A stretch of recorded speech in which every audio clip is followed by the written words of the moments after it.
ग्राम पंचायत रांथी को जोड़ने वाली तपोवन रांथी मोटर मार्ग का चौड़ीकरण व डामरीकरण के लिए धनराशि तो स्वीकृत हो गई है।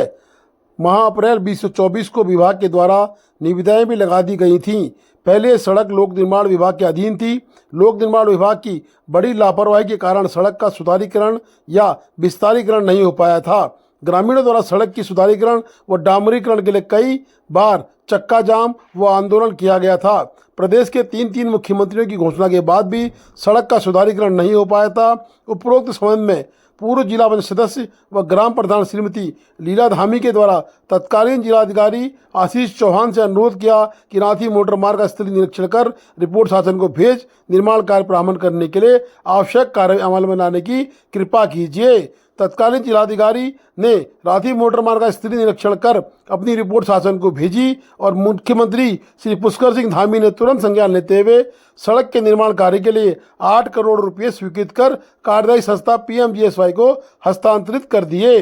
लेकिन पीएमजीएसवाई ने उपरोक्त सड़क के निर्माण कार्य के लिए माह अप्रैल 2024 में टेंडर प्रक्रिया आरंभ कर दी थी, लेकिन अभी तक ठेकेदार से बॉन्ड नहीं कराया गया है। विभागीय अधिकारियों की लापरवाही के कारण निर्माण कार्य आरंभ करने में विलंब हो रहा है। यदि पीएमजीएसवाई विभाग के द्वारा माह अक्टूबर से निर्माण कार्य प्रारंभ नहीं किया गया तो 15 अक्टूबर 2024 से पीएमजीएसवाई विभाग धारचूला के जिम्मेदार अधिकारियों के खिलाफ तहसील मुख्यालय में आमरण अनशन शुरू किया जाएगा, जिसकी समस्त जिम्मेदारी पीएमजीएसवाई के अधिशासी अभियंता धारचूला की होगी।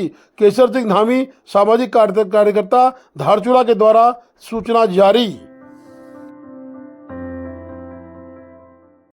स्वामी डॉक्टर वीरेंद्रानंद महामंडलेश्वर जूना अखाड़ा और the Asian group of school के चेयरमैन ऑक्सफोर्ड यूनिवर्सिटी लंदन में आयोजित 44वें महात्मा गांधी लीडरशिप अवार्ड कार्यक्रम में सम्मानित होने के लिए रवाना हो गए हैं।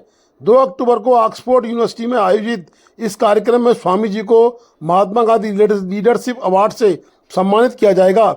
इसी दिन वे ऑक्सफोर्ड यूनिवर्सिटी के स्थायी सदस्य भी बनेंगे। यह उपलब्धि उत्तराखंड के किसी व्यक्ति के लिए पहली बार प्राप्त हो रही है। इस खबर से एशियन परिवार, विद्यार्थियों और अनेक गणमान्य लोगों ने खुशी जाहिर की है। स्वामी जी की इस उपलब्धि पर सीमांत के लोगों ने गौरव महसूस किया है और डीसीएल न्यूज की तरफ से स्वामी जी को भी हार्दिक शुभकामनाएं।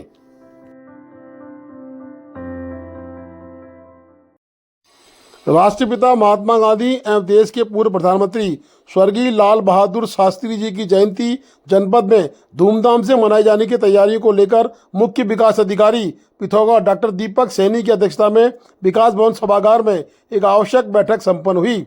बैठक में गांधी जयंती पर आयोजित होने वाले कार्यक्रमों की रूपरेखा का निर्धारण हुआ। बैठक में तय हुआ कि 2 अक्टूबर को गांधी व शास्त्री जयंती के अवसर पर जनपद भर में पूर्वाह्न 8 बजे से भी सरकारी एवं गैर सरकारी संगठनों में राष्ट्रीय ध्वज फहराया जाएगा तथा राष्ट्रपिता महात्मा गांधी एवं देश के पूर्व प्रधानमंत्री स्वर्गीय लाल बहादुर शास्त्री जी के चित्रों पर माला अर्पण व पुष्प अर्पित किए जाएंगे।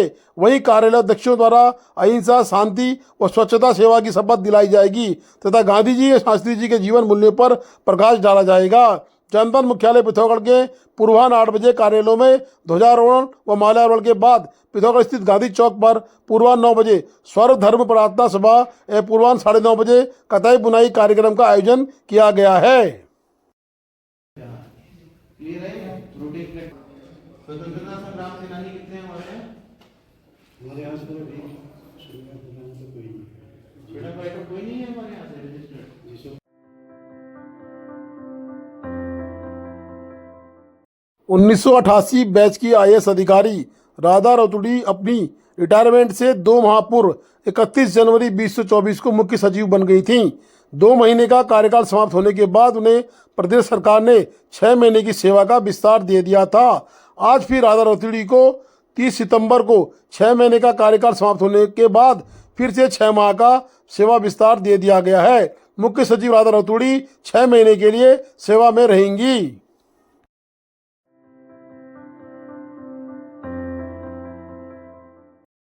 बीआरसी धारचूला में राष्ट्रीय जनसंख्या कार्यक्रम के अंतर्गत लोक नृत्य, रोल प्ले, पोस्टर, निबंध, समूह चर्चा कार्यक्रम का उद्घाटन श्रीमान खंड शिक्षा अधिकारी धारचूला एवं बीआरसी समन्वयक श्री जगदीश प्रसाद द्वारा संयुक्त रूप से किया गया।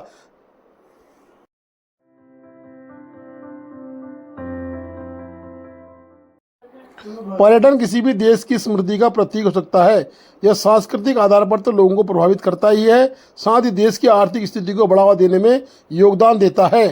पर्यटन के महत्व के प्रति जागरूकता बढ़ाने के लिए ही एक दिन विश्व पर्यटन दिवस के तौर पर मनाया जाता है। आज विश्व पर्यटन दिवस का कार्यक्रम चल रहा है। यह कार्यक्रम दुनिया भर में मनाया जाता है। इसे मनाने का उद्देश्य पर्यटन के महत्व और उसके सामाजिक, सांस्कृतिक, राजनीतिक और आर्थिक योगदान के प्रति जागरूकता फैलाना है।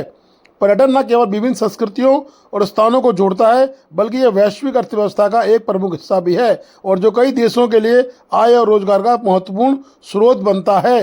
राजेंद्र सिंह भट्ट ने सभी प्रतिभागियों को स्मृति चिन्ह प्रदान करते हुए कहा, विश्व पर्यटन दिवस एक ऐसा अवसर है जो हमें पर्यटन के महत्व को समझने और इसके विभिन्न पहलुओं के बारे में जागरूक होने का मौका देता है। पर्यटन केवल यात्रा और मनोरंजन का साधन नहीं है, बल्कि इसके माध्यम से हमें पर्यावरण की रक्षा और संरक्षण के साथ साथ स्थानीय समुदाय के विकास में भी अपना योगदान दे सकते हैं। पूर्व यूथ कांग्रेस के धारचूला विधानसभा अध्यक्ष इंजीनियर प्रकाश गोस्वामी को उत्तराखंड यूथ कांग्रेस के प्रदेश सचिव नियुक्त किए जाने पर धारचूला के ब्लॉक कांग्रेस कमेटी के लोगों ने हार्दिक बधाई और शुभकामनाएं दी हैं। उनके राजनीतिक भविष्य के लिए हरीश धामी विधायक ने शुभकामनाएं दी हैं। उत्तराखंड युवा कांग्रेस के प्रदेश संगठन द्वारा मुझे प्रदेश सचिव की जिम्मेदारी मिली है। मैं प्रदेश के शीर्ष नेतृत्व का आभार व्यक्त करता हूं। साथ में प्रदेश प्रभारी बड़े भाई शिवी चौहान जी, प्रदेश अध्यक्ष बड़े भाई सुमित्र बुल्लर जी और माननीय क्षेत्रीय विधायक हरीश धामी जी का आभार व्यक्त करता हूं। मैं विश्वास दिलाता हूं कि मुझे जो जिम्मेदारी दी गई है मैं उसका निर्वहन बखूबी से करूंगा और संगठन में अधिक से अधिक युवा साथियों को जोड़कर प्रदेश संगठन को मजबूती दिलाने की कोशिश करूंगा।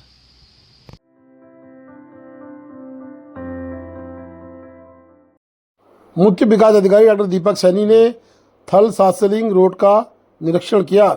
यातायात आवाजाही के लिए क्षतिग्रस्त हो गई रोड को उन्होंने देखा और लोक निर्माण विभाग, सिंचाई विभाग के अधिकारियों के साथ मुख्य विकास अधिकारी ने आपदाग्रस्त मोटर मार्ग का स्थलीय निरीक्षण कर लोक निर्माण विभाग के अधिकारियों को तत्काल शनिवार से मार्ग खोलने की कार्रवाई शुरू करने एवं सिंचाई विभाग के अधिकारियों को रामगंगा से हो रहे कटाव की रोकथाम के लिए सुरक्षा दीवार हेतु आवश्यक कार्रवाई करने के निर्देश दिए।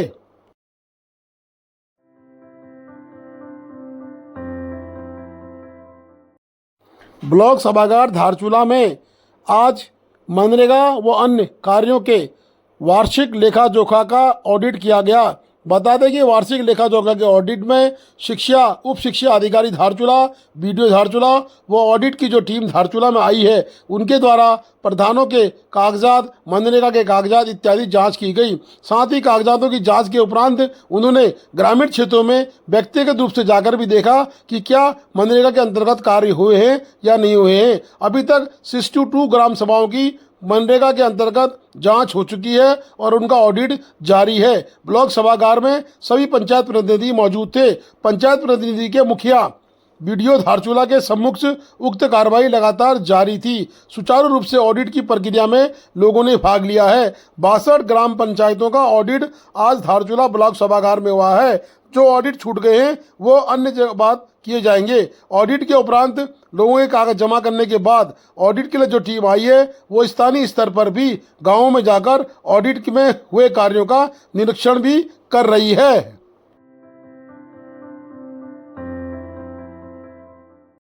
धारचूला के दारमा वैली में लगातार जियो के नेटवर्क से लोग परेशान। बोन गांव से लोगों ने बताया है कि 2 माह होने के उपरांत भी जियो की टेक्निकल टीम नहीं आई है, जिससे कि वार्तालाप फ़ोन के द्वारा करना असंभव प्रतीत हो रहा है। साथ ही नेट चलाना तो बहुत ही मुश्किल कार्य साबित हो रहा है। जियो के द्वारा नेटवर्क लगा के एक उपलब्धि तो दर्ज करा दी गई है, परंतु ग्रामीणों में कहीं ना कहीं आक्रोश देखने को मिला है। ग्रामीण कह रहे हैं कि हमारे द्वारा जियो के नेटवर्क लगने के बाद रिचार्ज में फुल पैसा दे दिया गया और हम ग्रामीण कहीं ना कहीं ठगासा महसूस कर रहे हैं। ग्रामीण महिलाओं ने अपने पैसे वापस देने और जियो के टावर को वापस ले जाने की बात भी कही है। उन्होंने कहा जब हम नेटवर्क विहीन थे तब भी हम कुछ संसाधनों से अपने लोगों से बात कर लेते थे, परंतु अब जब संसाधन हमारे वहाँ आया है उसके उपरांत भी हम शिक्षा, स्वास्थ्य, चिकित्सा के लिए कहीं ना कहीं धारचूला बात करना चाह रहे हैं तो वो बात भी जियो के माध्यम से नहीं हो पा रही है, जो कि बहुत ही बुरा हाल जियो ने कर रखा है। दारमा के समस्त गाँवों में कहीं ना कहीं जियो फेल साबित हो रहा है। देखो आज ग्राम सभा भवन में जो जियो का टावर लगा है उस संबंधित में जो है जियो के कुछ कर्मचारी आए थे और हमें ये 6 महीने होने जा रहे हैं। वैसे तो टावर लगे हुए 2 साल से ऊपर अब हो गया है, जिसमें जो है नेटवर्क का समस्या बिल्कुल इशू बना है।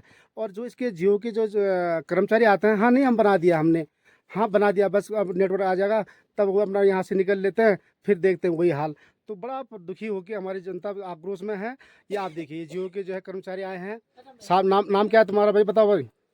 प्रेम सिंह। प्रेम सिंह। आपका नाम क्या नाम है? संतोष। संतोष। देखो ये 2 बंदे, तुम्हारा काम क्या है यहाँ पर, बस बताओ। हमारा पावर का देने का है, पूरे इक्विपमेंट तक पावर पहुंचाने का है, जो अभी प्रॉपर है, लेकिन सिग्नल का इशू चल रहा है इधर पर। नेटवर्क आने के बाद भी बात हो नहीं पाती। गांव वाले इसी वजह से आक्रोशित है, इसी वजह से हमें रोक रखा है गांव वालों ने। पिछले 1-1.5 घंटे से हमें रोका गया है, ना ही गांव वाले हमें कोई काम करने दे रहे हैं। देखो रोकने का हमारा कोई जो है हमें खुशी नहीं है कि इनको रोक के रखना, इनको जो है यहाँ खिलाना पिलाना। हम तो इतने आक्रोश हैं। और महिला से सुन लो बात है। बोलिए महिला, क्या कहना चाह रहे हो आप इस संबंध में?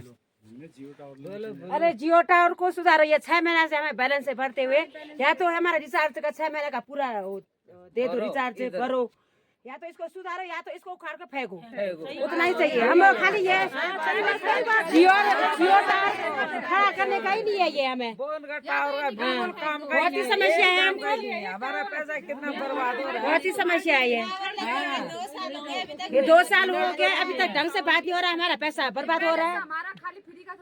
अभी तो देखो जनता इतना आक्रोशित है। और महिला, इनके बच्चे यहाँ घर से बाहर, जैसे पिथौरागढ़ है, कोई अल्मोड़े में है, कोई देहरादून हल्द्वानी पढ़ रहे हैं या तैयारी कर रहे हैं, उन बच्चों से जो है देखो माँ बाप का चिंता लगी रहती है। ये आपको भी सोचना चाहिए, जियो टावर वालों को। बैठे बैठे जियो के जितने भी कर्मचारी हैं, बैठे बैठे वहाँ से फ़ोन से वार्तालाप करके आप लोग जो तनख्वाह ले रहे हो। लेकिन जनता भी यहाँ पर वही लोग निवास करते हैं जो बीपीएल परिवार से हैं, दुर्गम क्षेत्र है, उच्च हिमालय में है। परसों की घटना की बात है, एक हमारी महिला, बुजुर्ग महिला, उनको जो है कुछ लकवा का मतलब शिकायत आ गया। और ये नेटवर्क का समस्या इशू आने से, हमें नेटवर्क वार्तालाप नहीं होने से उस महिला को 3 दिन से पिथौरागढ़ पहुंचाया गया, जिसमें आज ये खबर मिल रहा है कि उसका बोलती बंद हो गया है। बताओ, उस महिला की जो है बच्चे भी नादान हैं और अभी जो है रोजगार में भी नहीं है वो। तो उस बच्चे, यदि हमारा आज उत्तराखंड सरकार ने बहुत सी सुविधा दे रखा है, जिसमें जो है एयर एम्बुलेंस का सुविधा है। यदि वार्तालाप हो जाता तो शायद एयर एम्बुलेंस आने के बाद यदि उसको जगह पर लेके पहुंचा दिया जाता तो शायद आज वो स्वस्थ होती, अच्छी होती और बोल पाती। लेकिन आज वो गूंगी बन गई है। तो आप लोगों से रिक्वेस्ट है, जियो कंपनी वालों से, ये शासन प्रशासन से भी अनुरोध है हमारा, इस समस्त ग्राम सभा वालों का। मैं पूरे ग्राम प्रधान पति किशन बोनाल बोल रहा हूँ। और ये इस संबंध में, जबकि जियो के जीएम तक भी बात हो चुका है, लेकिन उन्होंने कोई ध्यान नहीं दे रहा, संज्ञान में नहीं ले रहे। ये फ्री फंड के तनख्वाह खा रहे हैं। गवर्नमेंट जो जियो को पैसा दे रही है और जियो के जो कर्मचारी मजे से रोटी तोड़ रहे हैं और जनता परेशान हो रहा है। 350 रुपये का रिचार्ज कर दिया है, गरीब जनता कहाँ से देगी? इनकी आक्रोश है। आप लोग बताओ, नारा लगाओ। अरे हम लोग कहाँ से देंगे? ये 6 महीना हो गया, या तो हमारा ये रिचार्ज का पैसा वापस करो, हमारा पैसा रिचार्ज और इनका कहना यह है, अभी हम इनको जो है जो कर्मचारी आए हैं इनको नहीं भेजेंगे जब तक जो जियो का टावर जो सुचारू ढंग से नहीं करेंगे, तब तक नहीं भेजेंगे करके इन जनताओं का कहना है। बस ये देखो, आप लोग सुनते हो, यही बिठाएंगे आपका दो हमारा बैलेंस भरते भरते हमारा पैसा बर्बाद हो गया है। और रिचार्ज तो थोड़ा नहीं भरेंगे तो भरो करके मैडम आपके चैनल के माध्यम से इसको जो है शासन प्रशासन तक पहुंचाने की कृपा करें। धन्यवाद। Please do like, share and subscribe DCL News.